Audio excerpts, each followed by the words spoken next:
ડેસર તાલુકાના ઉદલપુરનું bus stand અસુવિધાઓની ભરમારને કારણે નરકાગાર બની ગયું છે. ઉદલપુરનું એસટી સ્ટેન્ડ શોભાના ગાંઠિયા સમાન સાબિત થઈ રહ્યું છે. ગંદકી અને માટીના મસમોટા ઢગલા બસ સ્ટોપની અંદર જામી ગયા છે. ભારદારી વાહનોની અવરજવરથી દિવસ દરમિયાન ધૂળની ડમરીઓ ઉડતી હોવાથી અને સૂર્યનારાયણે પણ રૌદ્ર સ્વરૂપ ધારણ કર્યું હોવાથી મુસાફરો તડકામાં રીતસર શેકાઈ રહ્યા છે. ઉદલપુરમાં પ્રાથમિક સુવિધાનો અભાવ વર્તાઈ રહ્યો છે. પાણીની ટાંકી પણ ભૂત્યા મહેલ જેવી થઈ ગઈ છે. મુસાફરોને પાણી પણ મળતું નથી. હજારો ડમ્પરોની અવરજવર હોવાથી ધૂળ ઉડે છે. તેને કારણે મુસાફરો ત્રાહિમામ પોકારી ઉઠ્યા છે. વર્ષો પહેલા બનાવાયેલું એસટી સ્ટેન્ડ જાણે ભૂતિયું બની ગયું છે. ગોધરા, અમદાવાદ, દાહોદ, નદીસર, સેવાલિયા, ટુવાટીંબા જવા આવવા માટે મુસાફરોને મુશ્કેલી વેઠવી પડી રહી છે. વર્ષોથી આ બસ સ્ટેશન એમને પડી ગયું છે અને ઘણા વર્ષોથી કચરો પડી ગયો છે અને મુસાફરોને બેસવા માટે કોઈ જગ્યા છે નહીં અને એક શોભાના ગોઠિયા જેવું આ એક બસ સ્ટેશન બન્યું છે.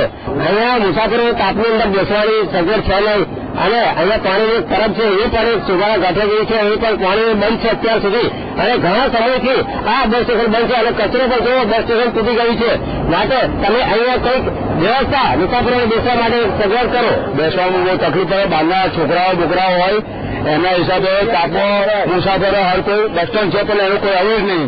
આ ઉપરાંત વચ્ચેસરથી કલ્યાણનો માર્ગ પણ છેલ્લા 10 વર્ષથી ખખડધજ હાલતમાં છે. માર્ગ અને મકાન વિભાગને રજૂઆતો કરવામાં આવી છે. માર્ગના ખાડા પણ પૂરવામાં આવતા નથી. માર્ગ પર જાણે ત્યાં ભારદારી વાહનો પણ ખોટકાયેલા જોવા મળી રહ્યા છે. સ્થાનિક નેતાગણનું માર્ગ બાબતે તંત્રને ઠોસ રજૂઆત કરવાનું ખમીર દિન પ્રતિદિન ઓસરતું જાય છે. વારંવાર રજૂઆતો થઈ હોવા છતાં તંત્ર કુંભકર્ણની નિંદ્રામાં પડી રહ્યું છે. રચેસર ચોકડીથી લઈને તો કલિયાણા ડુંગરી સુધીનો જે અમારો માર્ગ છે જે બિસ્માર્ક માર્ગ થઈ ગયો છે એનો તમે જુઓ તો એટલા બધા ખાડા પડી ગયા છે પૂછવાની વાત નહીં.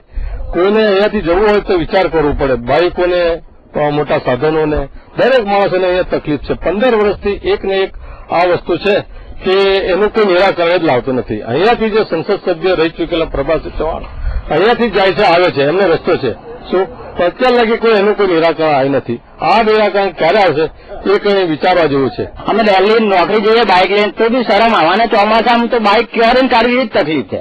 આ છેલ્લા 15 વર્ષથી આટલો ખરાબ હોય પણ કોઈને દેખાતું જ નથી. કેટલી બધી રજૂઆતો કરી છતાં પણ કઈ એનું અનુકરણ આવતું નહીં. આ રોડ ક્યારે બનશે એ કોને ખબર.